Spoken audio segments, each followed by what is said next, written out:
Welcome to a TRE session. So here I go, bridging up to get it started, and immediately got tremors. These were built up throughout my day and had a good bit of caffeine here.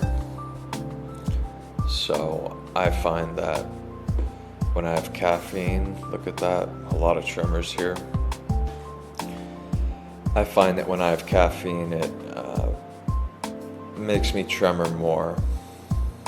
And I'm not saying whether that's a good thing or a bad thing, but I generally have a lot of caffeine these days, and kind of keeps me from getting really deeply parasympathetic. And there's, something to be said for that. You could say that that's not ideal for a lot of people's situation, but it's my situation for now. So I have my arms all the way out here, like a letter T, like a Jesus on the cross sort of position, and I like this position a lot.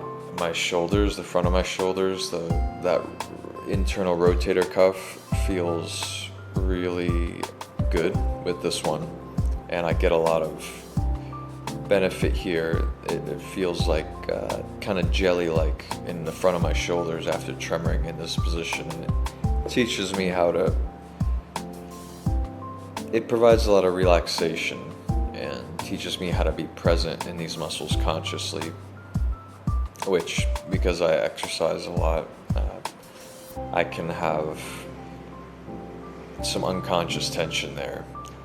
Here I am putting my hands to the sky and seeing how the shoulders want to tremor. I recommend this after you get a good mind-muscle connection, mind-body connection to the shoulders. I find that if I do this every time, sometimes I'm not establishing that connection well, and it becomes me sort of using tension to hold the shoulders up. But if you get really into the shoulders and in a sort of mindless way first, then you can, and this applies to any body part, then you can get into a position that would normally take effort to hold up. But the issue with leading the body instead of the body leading you in TRE is that it can become a situation where we are, how do you put it, we are almost tensing in order to lead the way, which is not ideal. That's why you can never go wrong with letting the body lead, and you can sort of put the body in certain positions once you've established a really good connection. So here I am still in this cross position. It's working well for me. And when we get in subtly different positions, it can change the tremors elsewhere. So here's something to note. Occasionally I'll bridge up, not to start the tremors. I'll bridge up in the middle of a session, because it's like there's so much impulse to do so. So sometimes there's a lot of impulse for a body part to move a certain way, but it would require a lot of muscle, like to bridge up, for example. But I don't let that stop me. I don't recommend letting that stop you. If the tremor is producing a lot of energy in a certain area that would require you to get into a position that requires muscular effort to get into, well, you can get into it if it's led by the energy. The energy should lead the movement. Hopefully that makes some sense.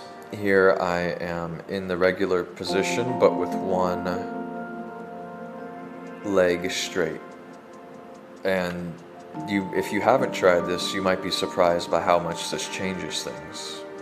Opens up new kinds of tremors.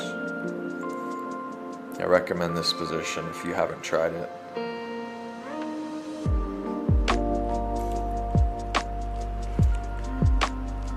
here, there's a bit of a still period. I'm entering into a sort of integration rest period here. As I do, I will let the tremors pass through, and then there'll be a sort of ending period where I sit in that parasympathetic open state. I sort of taken a bath, if you will, like an energy bath. In this open state, I'll often keep the leg up or both legs up to invite energy to continue to pass through.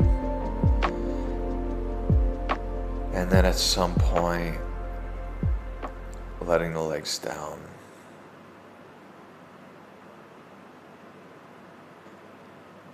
The energy is keeping my eyes open for now.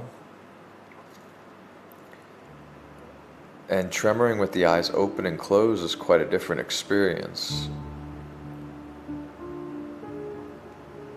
And you can get a different sort of systemic effect. It's just like changing body position. When the eyes are open, the energy channels through, the impulses, the tremors channel through the body in a different way than if the eyes are closed. Not to mention there's a whole world's difference of how our consciousness is experiencing reality when our visual field is gone, when our eyes are closed versus open. Totally different set of information coming in. Different kind of safety signals too. You might feel more safe with the eyes closed. The system has less to think about, or you might feel more safe with the eyes open. The system's not guessing what's happening. So, that's all for today. Wishing you all really well, and see you next time.